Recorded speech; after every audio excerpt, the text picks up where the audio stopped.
Respire en moi, Saint-Esprit, afin que je pense ce qui est saint. Agis en moi, Saint-Esprit, afin que je fasse ce qui est saint. Attire-moi, Saint-Esprit, afin que j'aime ce qui est saint. Affermis-moi, Saint-Esprit, afin que je garde ce qui est saint. Et garde-moi, Saint-Esprit, afin que je ne perde jamais ce qui est saint. Amen. C'est une prière de Saint Augustin que j'aime reprendre au début des enseignements. Aussi, nous pouvons nous mettre sous le manteau, le voile de Maman Marie. Et je dirais même, nous pouvons lui demander ce soir la grâce exceptionnelle de mettre nos pas dans ses pas. Elle qui est la première sentinelle, elle qui marche en chemin, toujours en chemin avec son Fils. Nous pouvons mettre nos pieds dans ses souliers. Quand nous marchons dans la ville de Cayenne, dans nos maisons, quel que soit le lieu, disons à Marie, je mets mes pieds dans tes chaussures, pour que toi-même tu foules le sol de la Guyane. Chaque pas que nous faisons, ce sont tes pas, Marie. Merci, Maman Marie. Bonsoir à tous.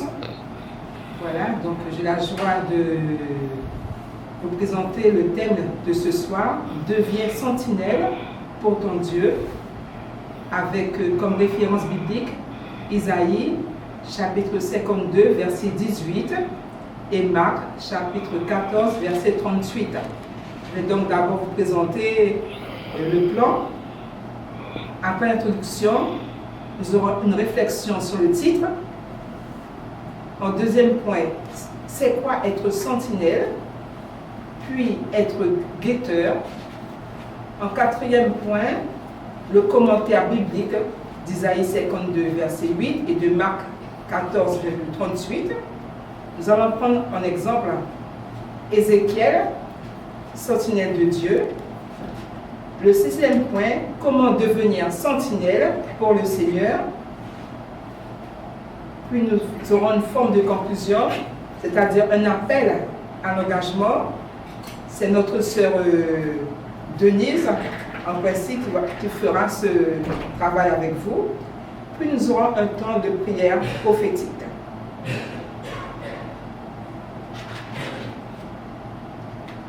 Donc, deviens sentinelle pour ton Dieu.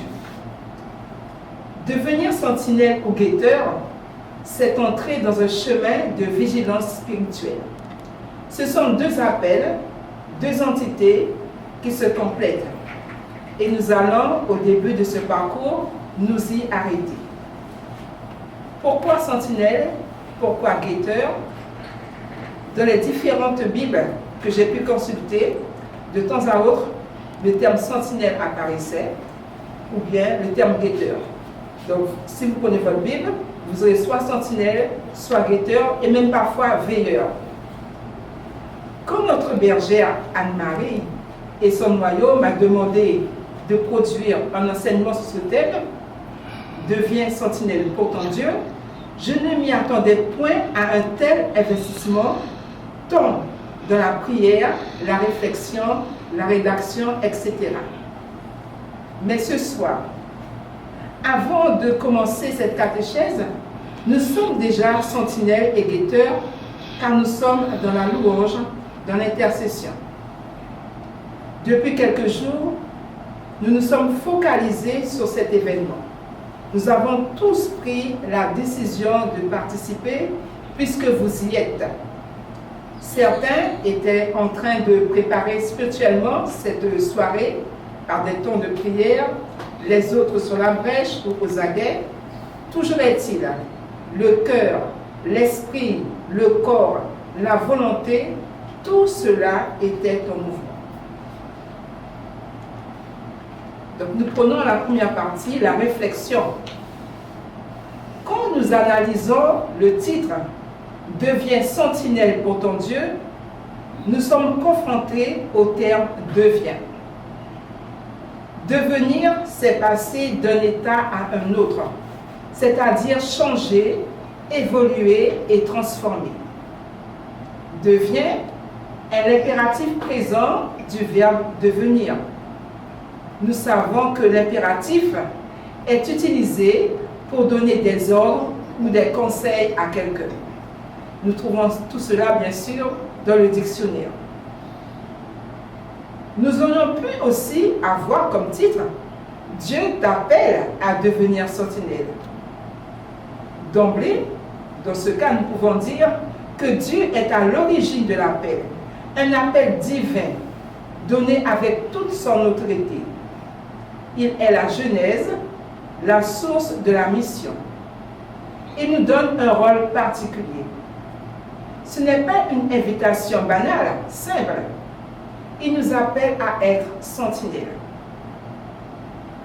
Lorsque j'écoute ces deux titres, deviens une sentinelle pour ton Dieu et Dieu t'appelle à devenir sentinelle, cela suppose qu'il y a urgence. C'est sérieux, l'heure est grave. J'ai à m'impliquer. Je suis enfant de Dieu. Il y a un enjeu de responsabilité. Cette parole m'est adressée personnellement, puis communautairement, puisque nous sommes dans la même barque ce soir, nous qui nous laissons du moins mouvoir par le fleuve de l'Esprit Saint. Si devenir évoque transformer, transformation, il y a nécessairement un processus, une préparation spirituelle à mettre en place, donc un engagement. Un impact prophétique est en jeu. Frères et sœurs, j'ai une réponse effective et active qui va me mobiliser extérieurement et intérieurement. Es-tu prêt à être sentinelle pour ton Dieu? Es-tu prête à être sentinelle pour ton Dieu? Je voudrais que cette question soit dans le fond de votre cœur pendant tout le temps de l'enseignement. Et bien sûr, à la suite aussi. Alors, être sentinelle, deuxième point. Être sentinelle. Être sentinelle, ce n'est pas seulement regarder au loin, c'est assumer une responsabilité spirituelle et communautaire. Rester attentif aux signes de la présence du Christ et de se tenir prêt à en témoigner. Dans notre vie quotidienne, chacun de nous est appelé à ce rôle. Nous sommes amenés à discerner les moments où l'espérance renaît, à encourager ceux qui doutent, à proclamer par nos paroles et nos actes la fidélité de Dieu. Ce n'est pas une mission réservée à quelques-uns, elle est accessible à tous, car nous sommes enfants de Dieu. Et cette mission transforme nos vies, nos familles, nos groupes, nos paroisses et toute la communauté. Le veilleur dans la Bible se tient sur la muraille. Il observe, il protège, il prévient en cas de danger. Il ne dort pas. Il ne se laisse pas distraire. Il veille sur les siens. Il discerne les menaces et il n'hésite pas à donner l'alerte. Il est gardien vigilant, garant du bien-être spirituel de tous. Cela demande courage et discernement, car parfois, il faut avertir, fortifier, rappeler à l'ordre.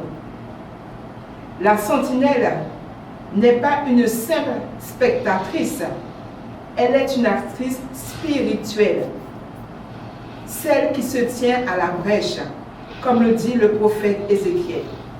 Ézéchiel, au chapitre 22, verset 30, nous dit « Je cherche parmi eux un homme qui élève un mur et se tienne à la brèche devant moi pour le pays. » Dieu cherche des sentinelles authentiques aujourd'hui, des hommes et des femmes qui prient, qui veillent, qui gardent la flamme de la foi allumée. Alors posons-nous cette question. Suis-je une sentinelle? Est-ce que je reste attentive à la présence de Dieu dans ma vie? Est-ce que j'encourage ceux qui sont découragés? Est-ce que je protège la foi de ma famille, de ma communauté? Donc pour synthétiser, être sentinelle, on pourra dire que son rôle principal, c'est d'observer, surveiller, protéger. Sa fonction, la sentinelle est placée sur une tour ou un rempart pour surveiller l'arrivée d'un danger ou d'un événement important. Elle doit avertir le peuple ou le chef en cas de menace. Et la dimension spirituelle d'être sentinelle, c'est de veiller sur sa propre vie spirituelle, sur celle des autres, discerner les signes des temps et avertir la communauté en cas de dérive ou de danger. Sa mission est vitale, veiller et intercéder. Veiller et intercéder pour que la volonté de Dieu se réalise en moi, en nous et sur la terre. Vous donner des exemples, c'est un petit peu difficile, mais moi, mon exemple simple, il y a des personnes qui sont des sentinelles autour de moi, qui me boostent, qui me disent « Alors, qu'est-ce que tu fais? Comment vas-tu avec ton Dieu? Qu'est-ce que tu fais ces jours-ci? Est-ce que tu peux me donner un enseignement? » etc. Il y a au moins 2-3 personnes. J'ai un grand frère qui me booste. J'ai une grande sœur en France. Elle aussi, elle me tatillonne, elle regarde ce qui se passe. Je les considère comme des sentinelles pour moi, des veilleurs, des guetteurs. Voilà, donc cherchons autour de nous si nous ne sommes pas parfois, bien souvent, des sentinelles. Le troisième point, être guetteur. Nous sommes aussi appelés à adopter une attitude particulière, celle du guetteur. Dans l'Écriture, il est celui qui observe, qui scrute l'horizon et qui annonce la bonne nouvelle. Ce rôle consiste à se préparer à accueillir les signes d'une renaissance et à partager la joie de la présence retrouvée du Seigneur. Matthieu 25, 13. Veillez donc, car vous ne savez ni le jour ni l'heure. Le guetteur, il ne se contente pas d'attendre, il réveille les consciences, ravive l'espérance et rappelle que chaque instant porte une promesse.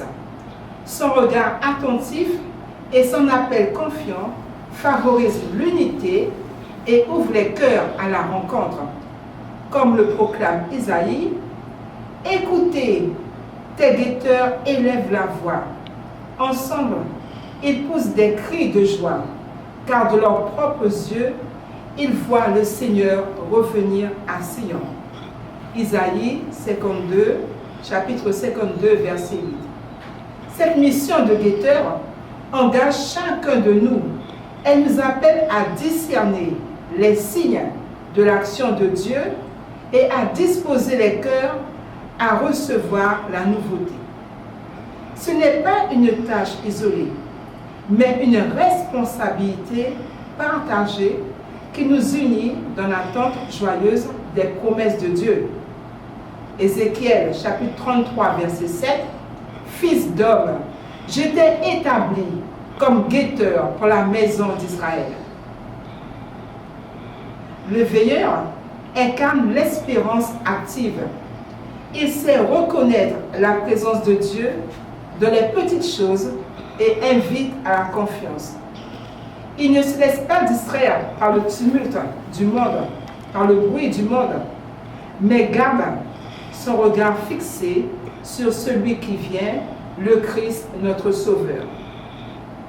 Cette vigilance spirituelle est un appel à la prière, à la persévérance et à la fidélité. Prière, persévérance, fidélité. Soyez vigilants, demeurez fermes dans la foi, soyez courageux, soyez forts, nous dit Saint Paul apôtre, dans la première lettre aux Corinthiens, chapitre 16, verset 13. Oui, Dieu cherche des veilleurs, des hommes et des femmes qui prient, qui guettent, qui gardent la flamme de la foi allumée. Sommes-nous prêts à répondre à cet appel? Sommes-nous disposés à discerner les signes de Dieu et à préparer nos communautés, nos groupes de prière, nos familles à travailler pour un renouveau? Heureux ces serviteurs que le Maître, à son arrivée, trouvera en train de veiller. Luc chapitre 12, verset 37. Nous pouvons encore trouver quelques passages en Marc chapitre 13, verset 33. Le veilleur de nuit. Prenez garde, veillez et priez, car vous ne savez quand ce temps viendra. Ou encore Philippiens chapitre 2, verset 15. Brillez comme des flambeaux dans le monde. Le phare de la tempête, il guide les navires vers la sécurité. Le guetteur au lever du jour. Le psaume 130, verset 6, ou 129, verset 6, le psaume des deux profondeurs. Mon âme attend le Seigneur plus que veilleur ne guette l'aurore. Ou encore, mon âme attend le Seigneur plus que les gardes, les veilleurs n'attendent le matin. Pour synthétiser le guetteur, nous pourrons dire que son rôle principal, c'est d'observer, tout comme la sentinelle, observer attentivement et anticiper. Sa fonction, le guetteur scrute l'horizon. Il est attentif aux moindres signes. Il attend un événement ou un message. Il est dans une posture d'attente active. Pour nous, spirituellement, le guetteur est celui qui attend l'accomplissement des promesses de Dieu, qui prie, qui reste attentif à la voix de l'Esprit Saint, même dans les petites choses. Donc, le quatrième point, je vais prendre donc le commentaire sur Isaïe 52, verset 8 et Marc 14, 38. Lisons ensemble les deux extraits qui nous ont été proposés. Isaïe 52, verset 8. Écoutez la voix des guetteurs. Ils élèvent la voix, tous ensemble. Ils crient de joie, car de leurs propres yeux, ils voient le Seigneur qui revient à Sion. En Marc 14, chapitre 14, verset 38, veillez et priez pour ne pas entrer en tentation. L'esprit est ardent, mais la chair est faible. Un double appel nous est lancé ici. Restez attentifs à l'action de Dieu et persévérer dans la foi. Deux textes, séparés par des siècles, se rejoignent dans un même message. Isaïe 52, verset 8, Marc 14, 38. L'un parle de la joie des sentinelles voyant le Seigneur revenir à Sion. L'autre nous montre Jésus à Gethsémani, exhortant ses disciples à veiller et à prier.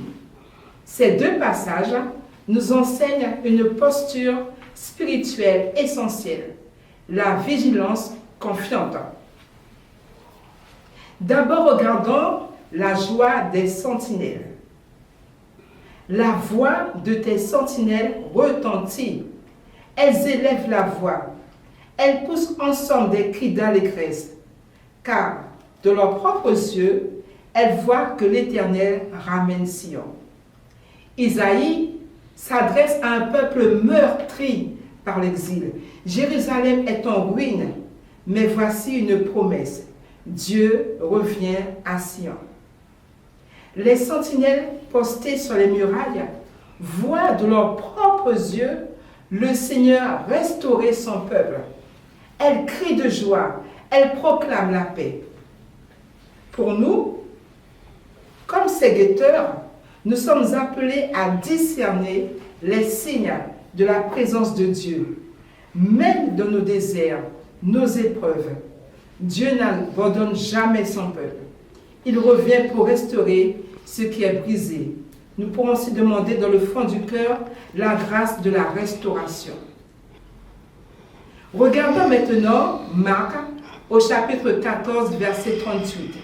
Veillez et priez afin que vous ne tombiez pas en tentation. L'esprit est bien disposé, mais la chair est faible. C'est l'appel à la vigilance. À Gethsémani, Jésus vit l'heure la plus sombre avant sa croix, avant sa passion.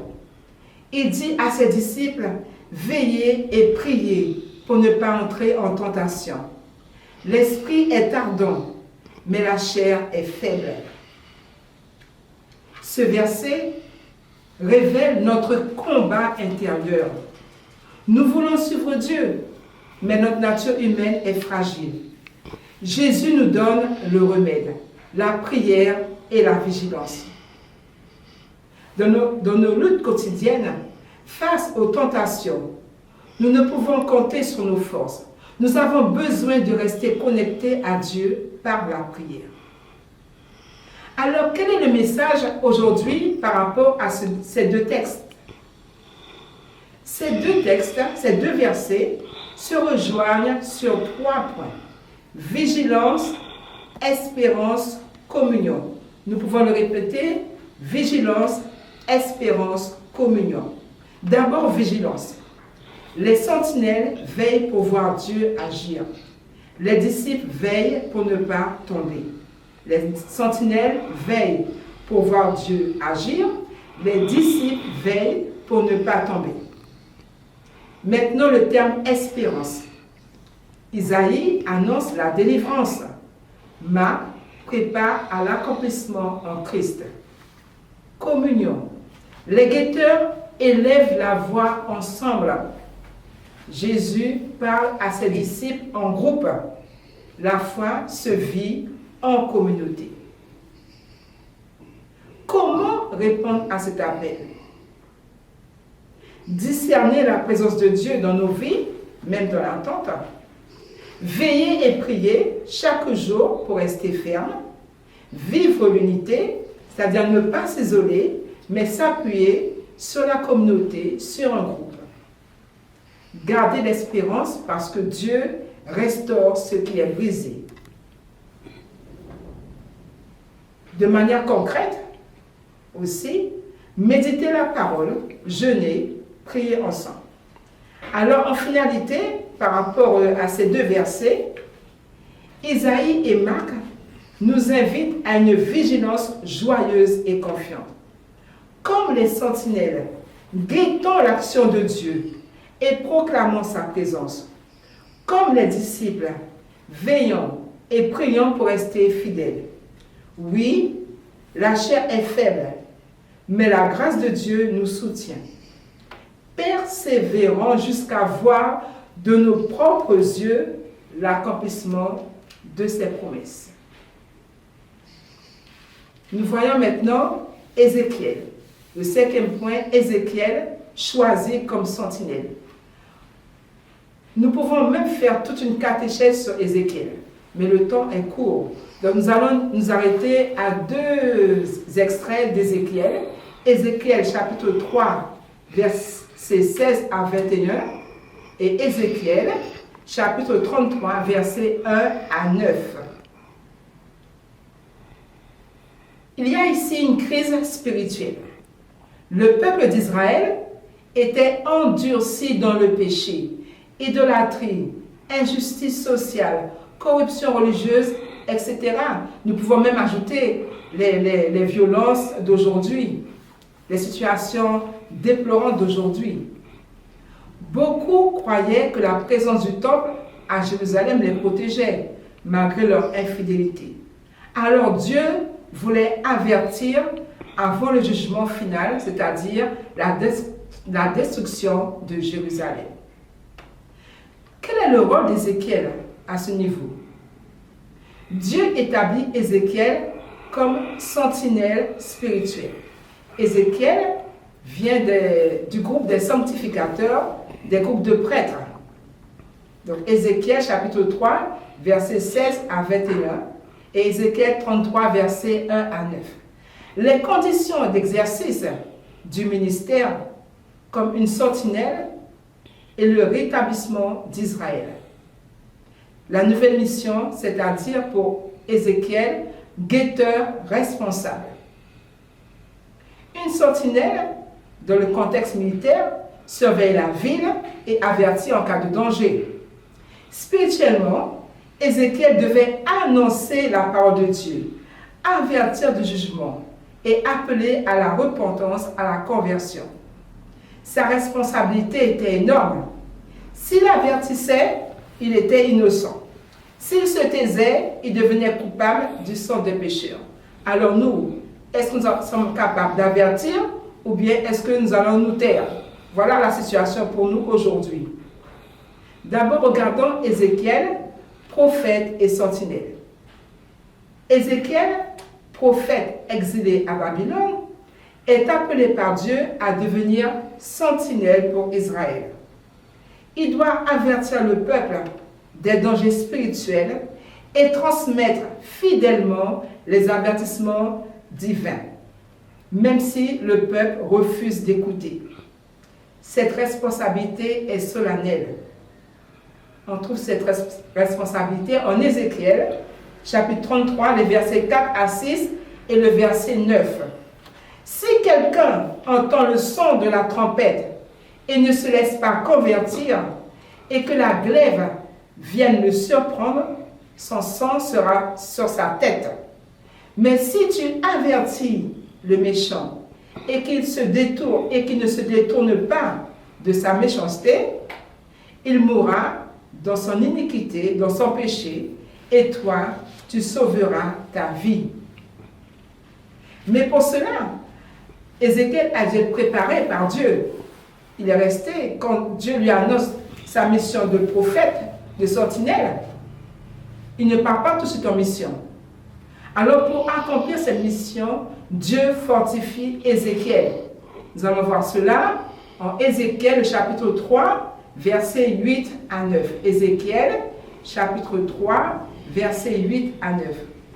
Voici, j'endurcirai ton visage comme leur visage, et ton front comme leur front. Je rendrai ton front comme un diamant plus dur que le roc. Et voici le message central que Dieu donne à Ézéchiel. Je ne prends pas plaisir à la mort du méchant, mais à ce qu'il se détourne de sa voie et qu'il vive. Ézéchiel chapitre 3, chapitre 33, verset 11. Le message central est clair. Je ne prends plaisir à la mort du méchant. Je ne prends point plaisir à la mort du méchant, mais à ce qu'il se détourne de sa voie et qu'il vive. Voilà. Regardons rapidement aussi quelques visions du prophète Ézéchiel. Les visions du prophète Ézéchiel, ce sont des visions de révélation, de gloire, de justice, de promesses de Dieu. La première vision inaugurale, Ézéchiel chapitre 1. Ézéchiel voit des créatures à 4 faces, hommes, lions, taureaux, aigles, et des roues couvertes d'yeux, animés par l'esprit. Quelle est cette signification? Cela montre tout simplement que Dieu est souverain et omniprésent. La deuxième vision, la gloire quittant le temple, Ézéchiel chapitre 10. La gloire divine se retire du temple, annonçant le jugement sur Jérusalem pour son idolâtrie et son injustice. La troisième vision, Ézéchiel 37, vous la connaissez bien, la vallée des ossements desséchés. Une vallée remplie d'ossements reprend la vie par la parole de Dieu. Il s'agit là d'une restauration spirituelle et nationale d'Israël. Et enfin, la quatrième vision, le temple restauré et la terre promise. Ézéchiel, du chapitre 40 à 48. C'est là la vision détaillée du temple futur et de la gloire divine retrouvée. Cela encore annonce une restauration complète et présence et présence permanente de notre Dieu. Présence permanente de notre Dieu. Alors nous qui sommes là ce soir, nous allons voir le 6e point qui vraiment nous tire vers la fin.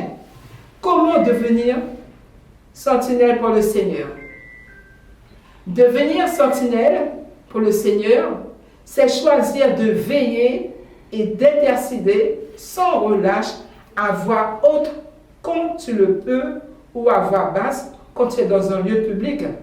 Donc, devenir sentinelle pour le Seigneur, c'est choisir de veiller et d'intercéder sans relâche à voix haute quand tu le peux ou à voix basse quand tu es dans un lieu public. C'est aussi se réjouir de l'action de Dieu, de reconnaître ses faiblesses pour mieux dépendre de sa force et de s'unir aux autres croyants dans la vigilance, dans la prière et la louange. C'est une mission exigeante, mais porteuse d'espérance et de joie, car les sentinelles voient de leurs propres yeux l'accomplissement des promesses de Dieu. Demandons au Seigneur d'avoir des yeux spirituels. Même de petits gestes peuvent faire de chacun de nous une sentinelle pour le Seigneur. Dans ces textes que nous avons lus précédemment, mettent en avant plusieurs qualités et attitudes essentielles pour devenir une sentinelle pour le Seigneur. D'abord, cultiver la vigilance spirituelle. Les sentinelles sont celles qui veillent, qui restent attentives à l'action de Dieu et aux dangers spirituels.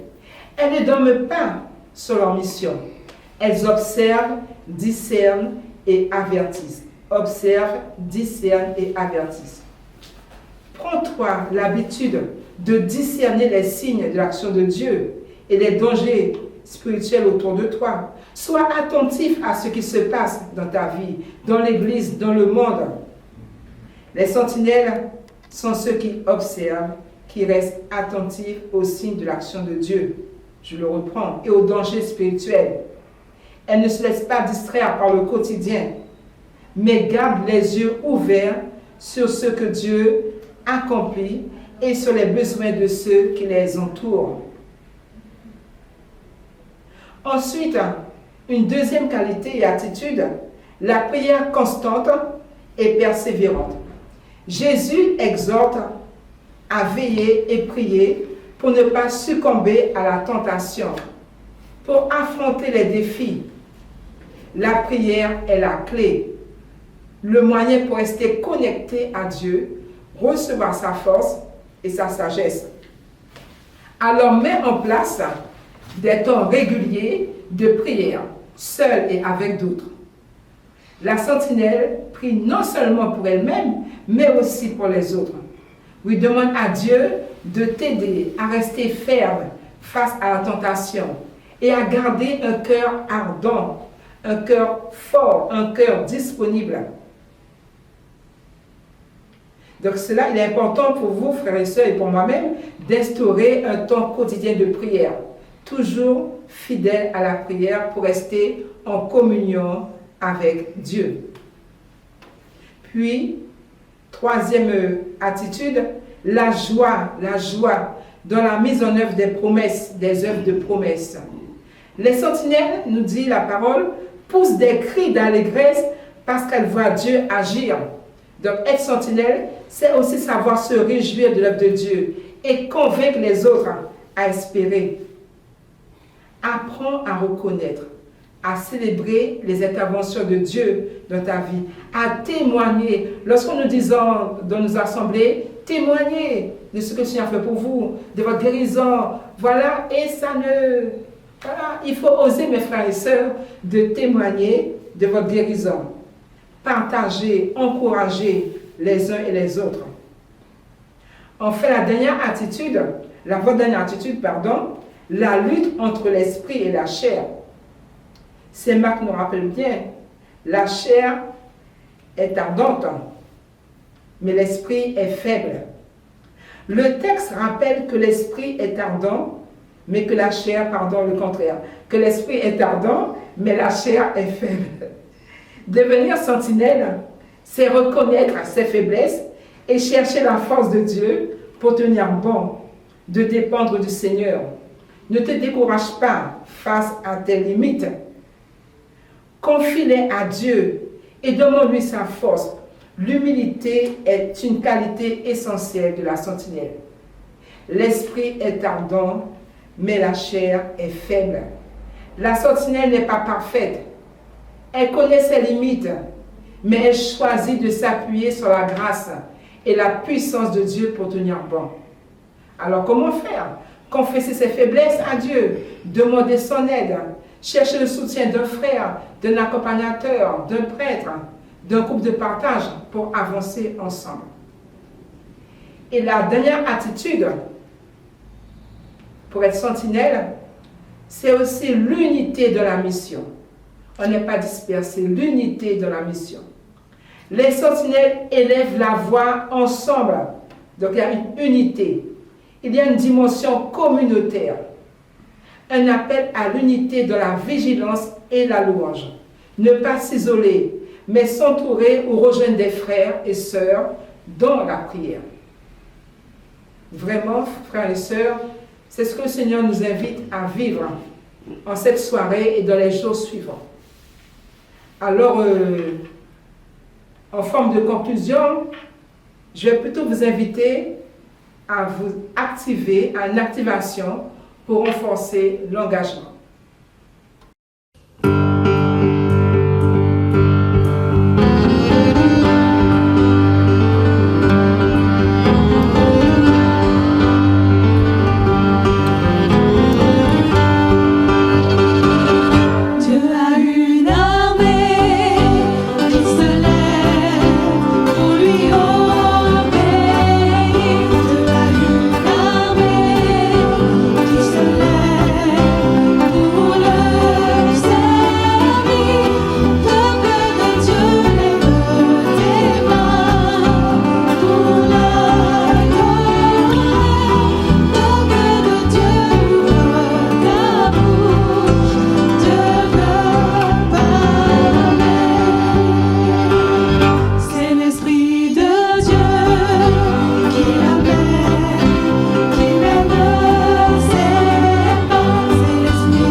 Es-tu prêt à devenir sentinelle?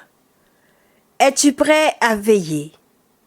Veux-tu devenir comme Ézéchiel, Habacuc, Isaïe, Jérémie, Néhémie, Osée, Pierre et Paul, Jean le Baptiste et tous les autres? Être sentinelle, c'est veiller, discerner et avertir. Cela implique une posture intérieure. Rester attentif à la voix de Dieu dans la prière et la parole. Une mission extérieure.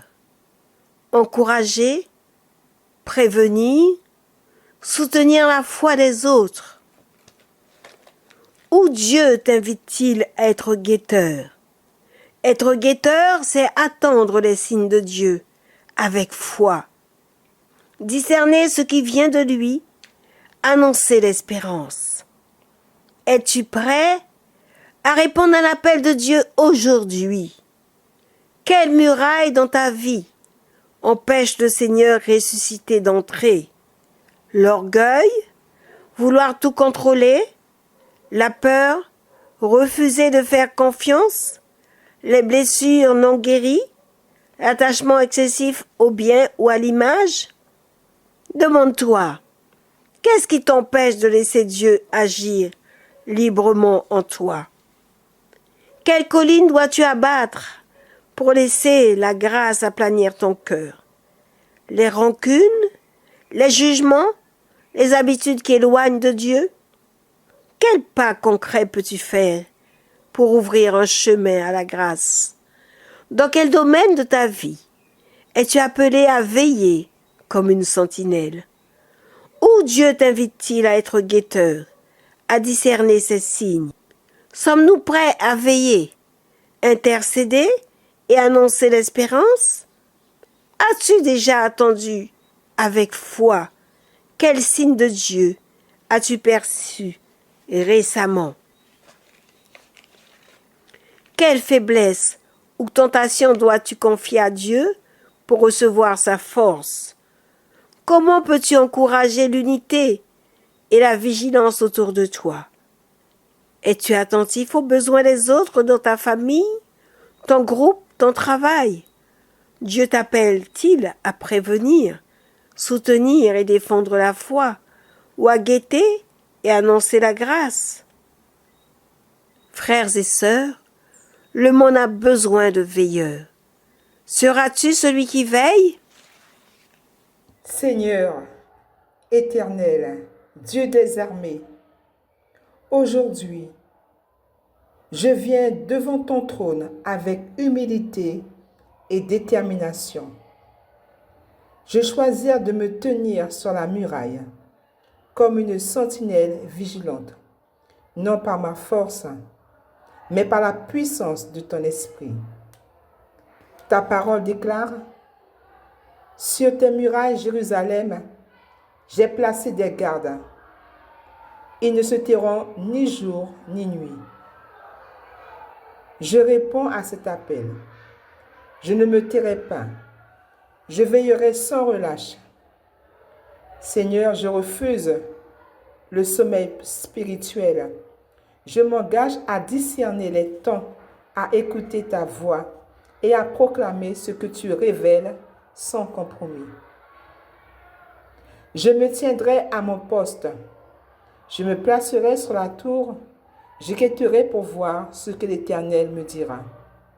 Fais de moi, Seigneur, un guetteur fidèle, attentif à ton souffle. Je déclare que je suis une voix prophétique dans ma génération. Je ne parlerai pas selon la peur des hommes, mais selon la crainte de Dieu et la vérité de ton royaume. Ne crains pas, car je suis avec toi. Ouvre ta bouche et je la remplirai. Oui, purifie mes lèvres, Seigneur, et mets ton feu dans mon cœur. Je m'engage à avertir, à encourager, à édifier selon ta parole, à rester ferme même dans la nuit, jusqu'à ce que la lumière de ton règne brille sur la terre. Si la sentinelle voit venir l'épée et ne sonne pas de la trompette, je lui demanderai compte du sang. Je choisis, Seigneur, d'être fidèle à ma mission, coûte que coûte. Seigneur, fais de moi une sentinelle intègre, un instrument de justice et de vérité, un intercesseur qui se tient dans la brèche pour sa génération. Je cherche parmi eux un homme qui se tienne à la brèche devant moi. Oui, aujourd'hui, je dis: me voici, Seigneur, envoie-moi. Je t'appartiens et je marche dans cet appel prophétique pour la gloire de ton nom et l'avancement de ton royaume, au nom puissant de Jésus-Christ. Amen, amen, amen. De Dieu soit la gloire dans les lieux très hauts. Agneau de Dieu, la victoire, vive notre héros. Peuple de Dieu, lève tes mains pour l'adorer. Peuple de Dieu, ouvre ta bouche, je veux parler. Peuple de Dieu.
prions Jésus. Jésus, si tu appelles mon nom, je répondrai un milliard Je de fois. suis un soldat, Je suis le soldat. tu m'as prédestiné à être l'image de ton Fils. Premier-né de tous les fils. Oh, Jésus, si tu tu appelles m'as mon appelé, nom, je justifié, répondrai un glorifié. milliard de fois. Oh, je suis un soldat. Je suis le soldat sur le champ de bataille. Attends d'entendre la voix de mon commandement. Jésus, Jésus, si tu appelles mon nom, je répondrai un milliard de je fois. suis un soldat. Je suis un soldat sur le champ de bataille. Attends d'entendre la voix de mon commandement. Jésus, si tu appelles mon nom, je répondrai un milliard de fois. Yeah, yeah, yeah, yeah, yeah, yeah, yeah, yeah, yeah. Tick, tick, tick, tick, tick, tick, tick, tick, tick, tick, tick. Yeah, yeah, yeah. Oh, yeah. Qui appelle mon nom? Qui appelle mon nom? Jésus appelle mon nom. Jésus, si tu en Jésus, si tu appelles mon nom, je répondrai un milliard de fois. qui appelle mon nom? Qui appelle mon nom? Jésus appelle mon nom. Tu m'as équipé. Jésus, si tu appelles mon nom, je répondrai un milliard de fois. Qui appelle mon nom? Jésus appelle mon nom.